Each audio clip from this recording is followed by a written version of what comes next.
I hoped that I'd get a chance to earn a scholarship. I was talented at a young age, and in your mind as a kid, you envision playing football for a major university, but you don't know that that dream's gonna come true. And I remember having this conversation with my parents when it dawned on me that there's always a chance that it doesn't come true. And they said to me, listen, we cannot afford to send you to college. If you want to go to college, you'll have to figure out a way to work your way through. And that was when I knew the only opportunity I'd have to go to a major school like the University of Texas is if I got a scholarship. So it became my mission in life. Yeah, I can remember the recruiting process. It's so different today.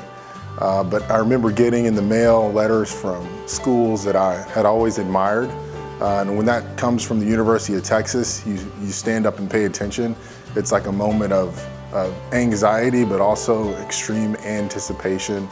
And so you tear open those letters, you talk to your coaches, and you're trying to figure out what is the best fit for you. But it's one of the most exciting experiences for a young person to have because you're being recruited.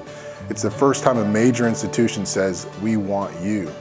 And I can remember coming to Texas on my visit and just being in awe of the facilities here and the people and the atmosphere and ultimately the tradition here. It's just an amazing experience. It's really the total package.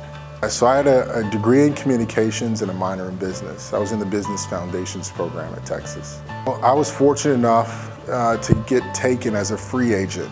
And so I had a chance to make a roster, and I did with the Bengals. And it's, again, we go back to the childhood dream. What's interesting is you assume that you're gonna make it because you've always been talented and you've always had those opportunities come your way. And it didn't dawn on me again until I got into the NFL and was in training camp and I saw the numbers of guys and thought, everyone here is talented. It's almost a similar process that you go through when you come from high school. Everyone's talented. And so then how do you separate yourself? And you may or may not make the team. And then it becomes clear how important your degree is, because if you don't make it, that's the only thing you have to fall back on is your degree. So it was an incredible epiphany for me to be in the NFL and to know I have a degree from one of the top institutions in this country. And so my plan was going to be to leverage that degree to go back to school at some point, whenever that might be. I wouldn't be where I am today if I hadn't had that opportunity. I'm Ricky Brown and I'm a champion for life.